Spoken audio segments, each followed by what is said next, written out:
Oi, amiguinhos! Quanto tempo!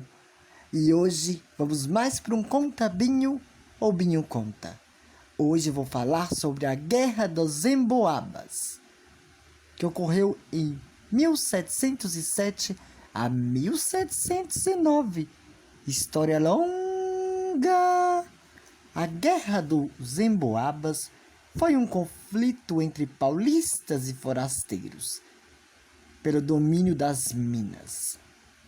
A palavra emboaba tem sua origem na língua tupi e significa aqueles que usavam calçados, o que os diferencia dos paulistas, que tinham a tradição de entrar pelos sertões descalços. Cabe ressaltar que havia uma certa supremacia paulista no que diz respeito aos emboabas. Verdade. Na visão dos paulistas, os emboabas eram todos aqueles que não eram paulistas e, para além disso, falavam os descobridores das minas, alegando que todos os outros estavam na condição de forasteiros. Até eu era forasteiro. Continuando. Foi uma disputa entre 3 regiões pelo controle das minas. De um lado, os paulistas, que foram os descobridores e apelavam por seu direito. Os baianos, que eram atravessadores comerciais e entravam em conflito com os paulistas. E, por último, os comerciantes do Rio de Janeiro, que detinham o controle do porto de trocas e tráfico de escravos negros. Os paulistas contavam com a ajuda da coroa para fazer valer seu direito, e os demais contavam apenas com a monopolização dos comércios. Só isso. Continuando. O início do conflito entre paulistas e baianos ocorreu no momento em que houve uma alta nos preços dos alimentos que circulavam nas minas. O estanco dos açougues parece ser um dos momentos decisivos do conflito. Constituiu em uma resistência armada por parte dos paulistas sobre a arrematação das carnes pelos emboabas, Francisco de Menezes e Francisco do Amaral Gurgel. Esse conflito entre paulistas e mercadores emboabas contribuiu para a discordância entre Manuel Borba Gato e o mercador Manuel Nunes Viana, que acabou expulso das minas por trazer grandes quantidades de mercadorias pelo caminho geral do sertão, que até então estava interditado. Continuando. E, para além das questões relacionadas ao controle do comércio, as disputas também estavam ligadas à instalação da empresa de extração aurífera, onde o que estava em jogo era a posse das datas minerais e datas patentes de guarda-mor das minas. E também uma disputa entre a produção de capital paulista e o dos sesmeiros, que já estavam monopolizando o sertão, através das instalações de fazendas de gado. Continuando, houve por um momento uma supremacia paulista nos controles das minas, principalmente pelo fato de que o domínio nas mãos deles poderia evitar a cobiça de nações estrangeiras, ameaças da queda da economia açucareira no Nordeste e ainda o despovoamento da América e de Portugal. Continuando.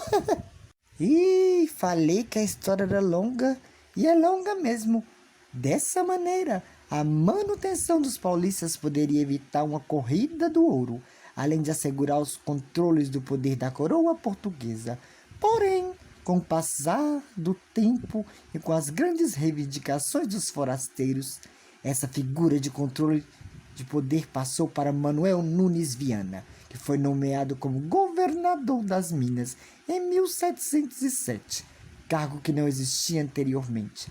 A partir da posse de Manuel Nunes Viana, aconteceram diversas mudanças, como tentativas de desarmamento e expulsão dos paulistas da região. Essa nova supremacia agora, em Boaba, liderou mudanças por cerca de um ano. Continuando. Já ia me esquecendo.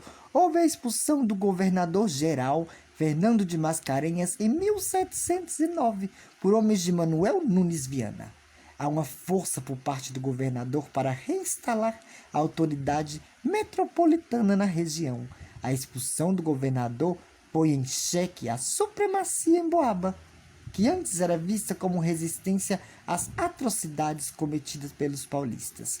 As disputas se encerraram com o desmembramento da capitania de São Paulo e de Minas do Ouro da capitania do Rio de Janeiro. Além disso, foram criadas as primeiras municipalidades na região, que depois tornaram-se comarcas. Inicialmente as de Ouro Preto, Rio das Velhas e Rio das Mortes, e depois Cerro do Frio e Paracatu, e por fim a separação da capitania de São Paulo e Minas do Ouro, e a criação em 1720 da capitania de Minas Gerais, como forma de estabelecer os domínios da coroa portuguesa na região em relação à extração e principalmente no que se refere à instalação do fisco. Ih, falei que é longa a história, tem mais, hein? Continuando. É importante ressaltar que muitas dessas divergências ocorridas em relação a paulistas e emboabas tinham a ver com diversos boatos, fofocas, que surgiam e que serviam como motores para a explosão de conflitos. Para além disso, a guerra não termina com a separação das capitanias, mas se estende loucamente nos processos de territorialização de cada nova colônia fundada pelos diversos poderes, tais como políticos e militares, com o objetivo de estabelecer seus capitais. Gostaram? Gostaram da história das emboabas? Pois então, fiquem ligados que depois eu contarei outras histórias sobre Ouro Preto. No Conta Binho ou Binha Conta. Até mais, amiguinhos!